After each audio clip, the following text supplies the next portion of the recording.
I got the north Jan-facing storage room. My stepsister got the pink princess bedroom. Dad sent 5,000 yuan every month. 3,600 of it was spent on my stepsister.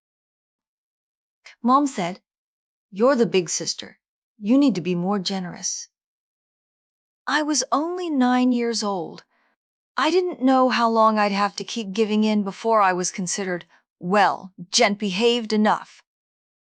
When I pushed open the front door, Shen Cake was sitting at my desk, using scissors to cut my painting into pieces. I'd spent 3 weeks on that painting. It won first prize in the school art competition, and my teacher said she was going to submit it for the citywide contest. It was starry sky. Next to the brightest star, I'd written a tiny line of words. Where Daddy is. Now it was confetti on the floor.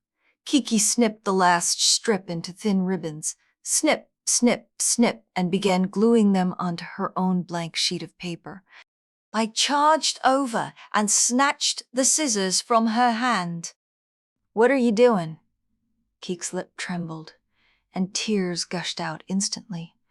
She could cry on command, like a faucet twisted on.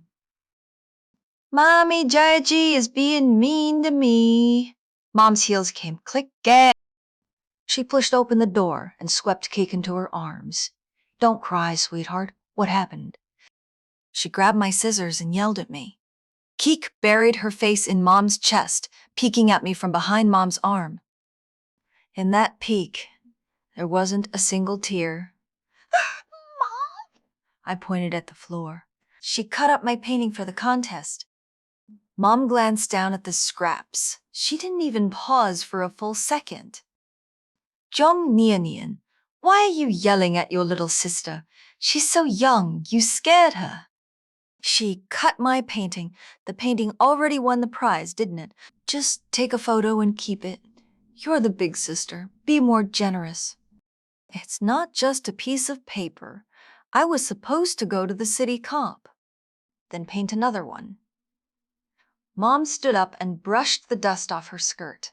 Keke thought it was pretty and wanted to cut it for fun. It wasn't on purpose. "You're overreacting and scaring your sister. Think about whether that's right." Cake stuck her tongue out at me from behind Mom's back. "She's not my sister." I stared at Keek. "She's a Shen. I'm a Zhang." Mom's expression changed. "Jiang Nianyan, say that again." I didn't. "Look at you." Mom's voice grew harder. "Keek shares this home with you, shares everything, and you won't even call her your sister? What will it take to make you happy? When did you become this difficult?" I didn't answer. There was no point. I crouched down and picked up the scraps, piece by piece. One piece had an edge sharp enough to slice the pad of my finger. A bead of blood welled up. I wiped it on my pants and kept picking. One piece still had the corner of that star with half of the character for Dad in my tiny handwriting next to it. I touched the word. My eyes stung. Mom and Dad divorced when I was 6. Dad drove long distance freight. A round trip to Xinjiang took 7 days. Mom said he was never home and didn't make enough money. Later, Mom married Shen Jian, a business owner. Via, nice car. When we moved in, Mom told me one thing, Nianian. From now on, call Uncle Shen Daddy. I said no. Why not? Because I already have a daddy. Mom didn't push it, but when school registration came around, she changed my surname from Jiang to Shen without telling me. When I confronted her, she didn't even look up. "You live in this house, so you're a Shen." If you write Jiang, people will ask questions. I married Uncle Shen for your sake. I couldn't raise you on my own. You should be grateful. The new house gave me a tiny bedroom. North Jant-facing. Window looking out at a wall. A patch of mold in one corner that wouldn't wipe away. No wardrobe. My clothes were stuffed into 2 plastic storage bins. The window didn't seal properly. In winter, the cold seeped through the cracks, and my hands got so numb I couldn't hold a pen. Cake's room next door had a radiator. Mine didn't.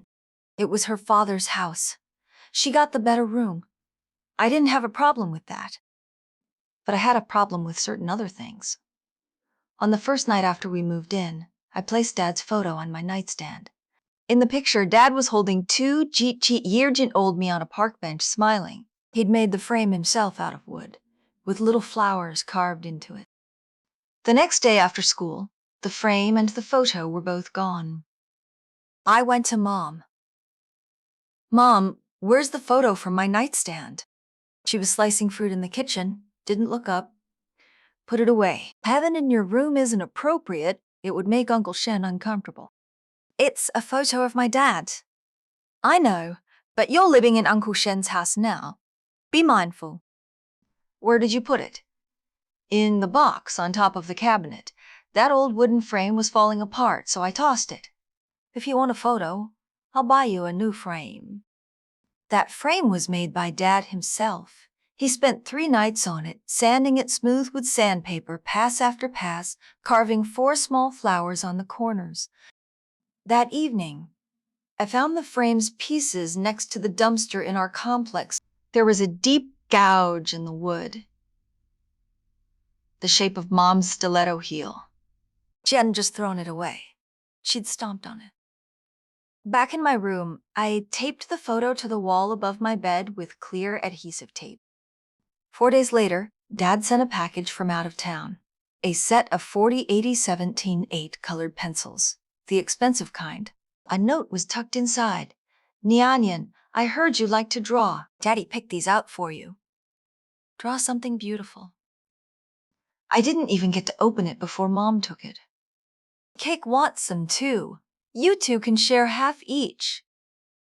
Right in front of me, Mom picked through the pencils one by one, handing the vibrant ones to Keek, saying as she sorted, Keek needs bright colors for her artwork. Paint such dark, gloomy things. The muted ones are fine for you. Keki took those bright pencils, but she had no interest in drawing. She just wanted to make sure I didn't get to use anything nice. She fed every one of them through her pencil sharpener and ground the leads to dust. I stared at the pile of colorful waste. Those were a gift from my dad. Mom shielded Keek and gave me an annoyed look. They're just pencils. She was playing. What's the big deal? She pushed the remaining 6, the darkest ones, toward me. Gray, black, dark brown, muddy yellow, olive green, dark red. Just use these. That night, I called Dad. He asked if the pencils were good. I held back tears and said yes. He was happy about it for a long time. I'd been learning piano for 2 years. Dad paid for it. Every month he wired 5,000 to Mom's account. Memo, Nyanyan's piano lessons, living expenses. In my 2nd year of lessons, my teacher recommended me for the citywide youth piano competition. I fought through the preliminary and semi-final rounds all the way to the finals. The finals were at the City Cultural Center. Saturday afternoon. I told Mom at dinner on Wednesday. Stepdad spoke first. Saturday? Keek has a dance recital at the youth center that day. Your mom needs to take her. The implication was clear. She couldn't come to my finals. Mom, this is the final round. My teacher says a parent has to sign in. Mom placed a pork rib in Keek's bowl without glancing at me. Nyanyan, you're older than Keek. Can handle these things on your own, can't you? I rarely said no, but this time, I looked at her with deep disappointment. Are you even my mother? Stepdad's face darkened. Mom had no choice but to agree. The day of the competition, a torrential downpour hit. 10 minutes before we were supposed to leave, Mom was still pretending to look for her keys. With the clock ticking toward my being late, it suddenly hit me. She still didn't want to take me. I ran out into the downpour alone. No umbrella, soaked to the bone. I showed up at the City Cultural Center dripping wet. The registration clerk looked at me. Sweetheart, where are your parents? I wiped my face rain. or maybe tears, and shook my head. My parent is in Xinjiang. Can't make it. The one in the Shen household wasn't my parent anymore. I placed second in the competition. I sat on the front steps of the cultural center with my silver trophy, waiting for the bus. By chat message from Mom buzzed on my phone. Keek's dance teacher says she has real talent. She should go professional. Followed by 3 video clips of Keek dancing. I didn't watch them. I didn't reply. When I got home, I put the trophy on my windowsill. The next morning, it was gone. So. I ran out and found it. On Keek's bay window shelf, next to her dance photos. That's my trophy. Keek glanced back at me. Your mom gave it to me. She said it looks nice here. I walked over and took it. Keek cried again. Mommy, Jaeji is bullying me. Mom rushed over at the sound. Jiang Nian Yan Mom. I held the trophy and looked at her. My eyes were calm. This award, I went to the competition alone, played alone, and won it alone. You didn't drive me there. You don't even know what piece I played. It has nothing to do with you, and it has even less to do with her. Perhaps because she hadn't expected me to say something like that. Mom's lips moved, but she didn't speak. Keiki kept at it. Mommy, Keek, sweetheart, Mommy will buy you that Barbie doll you wanted. She carried Keek out and, before closing the door, gave me a complicated look. Maybe guilt. Maybe blame. Whatever it was, I no longer cared. Then something occurred to me. Dad sent $5,000 every month. My piano lessons cost $1,200. My allowance was $100. Where did the remaining $3,600 go? I found out eventually. Mom used it to enroll Keek in a foreign-taught English class, upgrade her ballet instructor, and buy a new iPad. I lay in bed. Through the wall came the sound of Keek watching cartoons on her new iPad. That iPad cost over $6,000, exactly 2 months of what Dad sent. Dad drove to Xinjiang and back in 7 days. In winter, when it dropped to -20, he slept in the truck cab at rest stops, buried under 2 quilts. And the money he earned so hard was buying another man's child an iPad. In October, Grandma came to visit. Grandma grew vegetables and raised chickens in the countryside. She could barely read, but her eyes were sharper than anyone's. She came lugging a sack of sweet potatoes and eggs. Stepdad wasn't home. Mom opened the door with a stiff smile. Where's Nianian's room? Let me see. I led her upstairs. We passed Keek's room. Pink curtains, princess bed, butterfly bows everywhere, and went to the end of the hallway. My room, 6 square meters, north gen facing. Window overlooking a wall. The mold stain in the corner had spread since we moved in. Grandma reached down and touched the bedsheet. The room never got any sun, so the bedding could never be aired out. Grandma looked at Keek's room, then at mine. She didn't compare the sizes. It was someone else's house, so that wasn't her business. But she noticed other things. Keek's windowsill was packed with toys, snacks, and a new iPad. Mine held only a trophy, a little pinwheel made from a soda can, and a photo taped to the wall. The photo had a crease running through it. How'd this photo get folded? Mom threw away the frame. I found the photo in the cabinet and taped it up. What frame?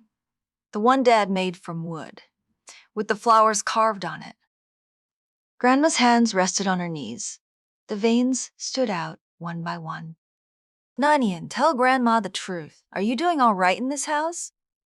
I looked into Grandma's eyes. Those eyes were old and bright, and nothing got past them. No. I told her everything. One thing at a time. The painting. The colored pencils. The photo frame. The piano competition. The money. By the end, I was crying. Grandma listened to it all. Then she stood up and headed downstairs. Jiao Mom came out of the kitchen with a cup of tea. Ma, have some. I don't want your tea. Grandma shoved it aside. Zhang Yuan sends money for Nianian, and you give it to another man's child. Have you lost your conscience? Now keep your voice down. Keep my voice down. You threw away the frame that Nemanter's father made for her with his hands. You took the colored pencils he sent and handed them to that Shen girl. 5,000 a month he sends. And you spend it on someone else's kid. Are you even human? Keek appeared at the living room doorway, clutching a stuffed bunny. Mom lowered her voice.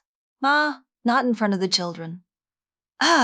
When you were stripping the Anion's things away pace by pace, did you worry about in front of the children? Mom fell silent. Grandma stepped right up to her. Her voice dropped low, each word hammered like a nail. Zhou Si Wen, I gave birth to you. I know you. You thought Juyan was too poor, so you divorced him. The moment you found a rich one, you couldn't wait to erase everything from before. But Nianian is your own flesh and blood. Can you erase that? Grandpa left that afternoon. As she went, she gripped my hand. Nianian, remember this. You don't owe anyone anything. When people hand you grief, you don't have to swallow it. If it won't go down, spit it right back in their faces. She walked out with her empty woven sack, not letting anyone see her off. After Grandma left, Mom improved for about a week. She got me a bigger desk lamp and new bedding.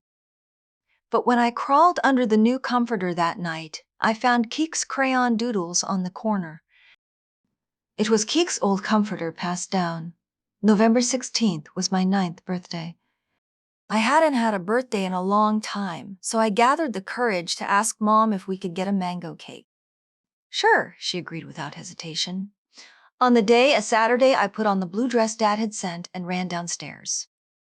The living room was hung with balloons and streamers. My heart beat faster, filled with joy. Mom had done all this for me. Maybe she really was starting to change. Then, the very next second, I saw the words on the balloons. Happy birthday, Keek. On the table sat a 3-gentier cake. Not mango, but strawberry with Happy birthday, Keek, written in chocolate. I ran to Mom in disbelief. Mom, today is my birthday. Mom was inserting candles, her hands not pausing for a second. Keek's birthday is just one day after yours. We might as well combine them. No point spending double. That afternoon, guests arrived. They crowded around Keck with presents, photos, and singing. Nobody knew that today was supposed to be my birthday. The cake was cut. Mom gave the biggest piece to Keek, the second to a guest's child. She didn't even think of me. I walked to the table, picked up the knife, and cut myself a slice. As the blade came down, Mom finally noticed a flash of embarrassment crossing her face. Nianian, you don't have cake yet. Let Mommy cut you a piece. I pulled away from her hand. No need. I know how to cut my own cake. I've known since I was 6, because nobody ever cut it for me. The living room went quiet for a beat. The guest's wife smoothed things over. Your older daughter is so independent. She is, Mom said to the guests with a smile. Nianian has never needed any looking after. I ignored them and carried my cake back to my room. Strawberry, not sweet at all. My phone buzzed. A WeChat message from Dad. Happy birthday, Nianian. Daddy's on the road and can't make it back. Your present is on its way. Should arrive tomorrow. My baby girl. You have to be happy, okay? A red envelope, 999 yuan. Memo. 9 and 9 together forever. Daddy loves you always. This was the only happy birthday I received all day from a man on a highway 2,000 kilometers away, behind the wheel of a freight truck. He didn't even know how many centimeters I'd grown, but he remembered my birthday. My mother lived one room over and threw a party for someone else's child. I made a secret wish. Grow up fast. Get out of here. Dad came earlier than expected, because Grandma told him everything. He drove through the night from Xinjiang. Over 2,000 kilometers, 30 straight hours, alone. He arrived on a Sunday afternoon. I was in my room doing homework when I heard a voice that made my heart stop. Where's Nianian? Low, hoarse, heavy with exhaustion, I flew down the stairs, leaping the last 3 steps. Dad stood in the entryway, a washed, out, gray jacket, stubble he hadn't quite managed to shave, bloodshot eyes, thinner, darker. But the moment he saw me, his whole face lit up. I threw myself into his arms. Diesel fumes, desert dust, and the scent of safety I'd almost forgotten. Let Daddy look at you. He crouched down and cupped my face. You've gotten thin. Then he stood and saw Mom in the living room. Take me to Nianian's room. Mom started to explain, but Dad had already taken my hand and was heading upstairs. I pushed open the door. 6 square meters, bare walls, cracks, a north facing window, the mold stain still there, and lay. Dad stood in the doorway and didn't move. Nianian, go pack your things. Right now? Right now. I didn't ask why. Clothes into my backpack, photo peeled off the wall, trophy secured, envelope tucked away. Pinwheel in my pocket. After living here for most of a year, everything I owned fit in one backpack. Dad carried the backpack downstairs. There were people in the living room. Stepdad had invited 2 business associates for dinner. They were drinking tea after the meal. The coffee table was laid with fruit and an ashtray. 2 men in jackets lounged on the sofa, their wives beside them. Mom emerged from the kitchen. Seeing Dad with my backpack, her face changed. She lowered her voice. Zhang Yuan, we have guests. Whatever this is, we can talk about it later. Dad ignored her. He stood in the middle of the living room and faced these people. Which one of you is Shenjian? Dad asked. Shenjian set down his teacup but didn't stand. And you are? I'm Zhang Nianvian's father. The room went quiet for a beat. Dad's voice wasn't loud, but you could hear a teacup clink against a saucer. I send 5,000 a month for my daughter, and it's been spent on your daughter instead. The colored pencils I sent for Nianian were given to your daughter. When Nianian had her piano competition, her mother went to film your daughter's dance recital on Nianian's birthday. Her mother threw your daughter a party. Mom rushed over and grabbed Dad's arm. Zhang Yuan, stop! Dad brushed her hand away. From the inside pocket of his jacket, he pulled out a sheet of paper and slapped it on the coffee table. The teacup rattled. Bank statements. 8 months. Every single entry. The memo field read, Nianian's piano lessons, living expenses, 8 consecutive months, 40,000 yuan. 1 round trip to Xinjiang takes 7 days. I earn less than 300 a day. Every cent of that money went to your daughter. Shiwen glanced at the paper on the table. His expression was forced composure. I didn't know. Dad looked at him and scoffed. Don't play dumb, Shenjuan. You keep the household budget tight. Yet your daughter somehow has money for tutoring. A new iPad you didn't know? No. You knew perfectly well. You pretended not to because my money was paying for your daughter, and you were happy to save. Cheng Yuan's face went from sallow to white to red. He opened his mouth but couldn't form words. The 2 business associates sat frozen on the sofa, teacups suspended midair, too awkward to hold, too awkward to set down. Their wives stared at the floor. Mom stood to the side, lips quivering. It's not like that. It's not? Then explain. Dad pointed at the bank statements on the table. Tell everyone here where the 40,000 went. Nanian eats our food and lives under our roof. But it doesn't cost 3,000 a month, I said. Everyone looked at me. I live in a storage room. I eat leftovers. That doesn't cost 3,000. The guests couldn't help it anymore. Their eyes turned to Shen Jiwen and Mom, filled with open contempt. Shen Jiwen's face went completely ashen. Dad took my hand. Let's go. Mom blocked us. Zhang Yuan, if you dare take her, I'll sue you. I couldn't understand. She treated me so badly, yet she still wanted to keep me?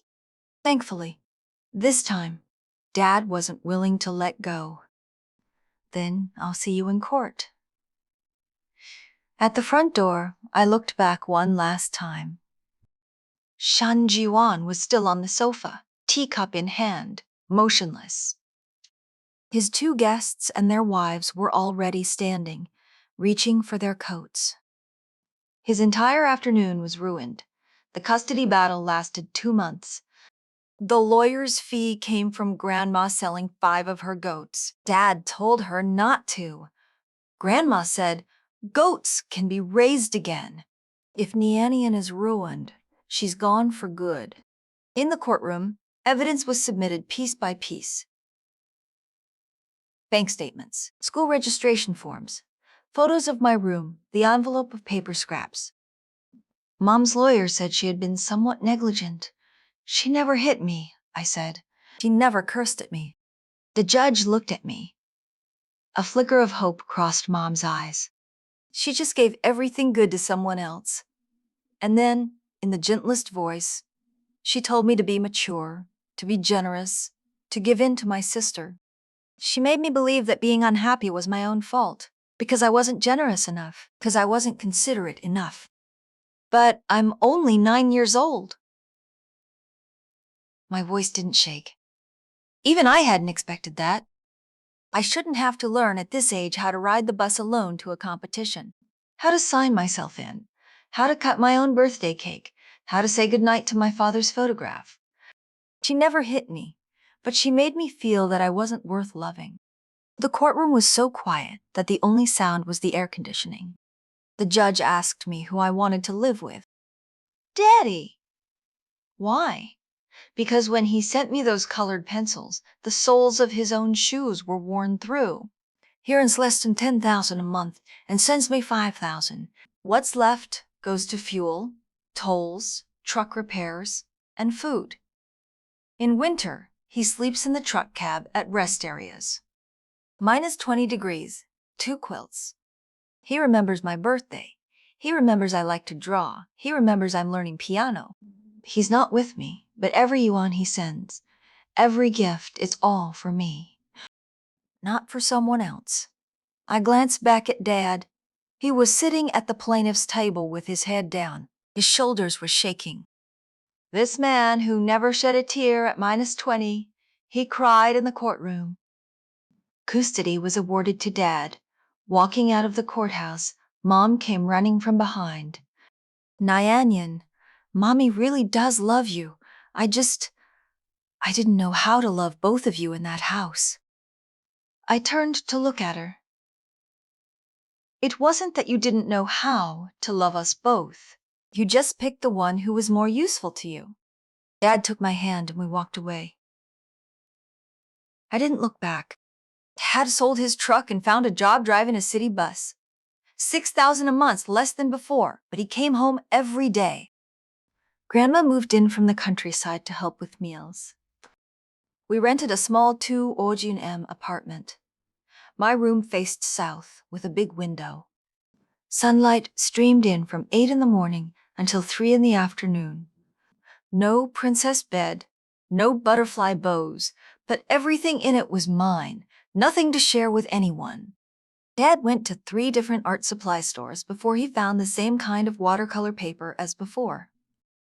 Nyanyan, paint a new one. I painted a new picture. Not a starry sky this time. A little house with a tree in front. Under the tree stood 3 people. A tall man, a short old lady, and a girl with a ponytail. Above the girl's head, I drew a star. What's this star? Dad studied it for a long time. You said it, Daddy. You said I'm your little star. Dad smiled. Crow's feet at his eyes, white hairs at his temples. Not yet 40, but looking 50. But when he smiled, he looked exactly like the young father in the photo, holding 2 gear-old, old me. I heard bits and pieces about Mom afterward. After that afternoon, when Dad exposed everything in front of the guests, Shenjian never showed Mom a kind face again. Not because he felt sorry for me. He was humiliated. 2 business associates, witnessing his family's dirty laundry that stung worse than losing a deal. Keek, spoiled for 2 years, grew an increasingly nasty temper. Once when Mom didn't buy her a limited bitchin' doll, Keek pointed at her in front of guests and screamed, "You're not even my real mom. Daddy just married you to take care of me. Don't tell me what to do." Mom raised her hand to slap her, then stopped halfway. Keek gave a cold smirk and went back to her room. That cold smirk was identical to the tongue Keek had stuck out at me 2 years earlier. When Grandma told me all this, I was doing homework. My pen paused for a moment, then kept writing. I didn't feel vindicated. I didn't feel happy. Just a sense of irony. The person Mom had spent 2 years trying to please didn't take her seriously either. Just like what she'd done to me. Once, Mom called me. I watched the screen light up for a long time. I didn't answer. Later, she sent a WeChat message, "Nianian, Mommy misses you." I saw it. I didn't reply. From the kitchen, Grandma called out, "Nianian, Xiangyuan, dinner's ready. Ribs are done." Dad shouted from the balcony, "Coming." Then he looked down at me. "And luckily, the biggest rib is Nianian's." He said it with complete seriousness, as if it weren't about a piece of meat at all. It was a promise. "The biggest piece. It's always yours." I smiled. No fighting, no giving in, no being mature, no being generous. What's mine is mine. The end.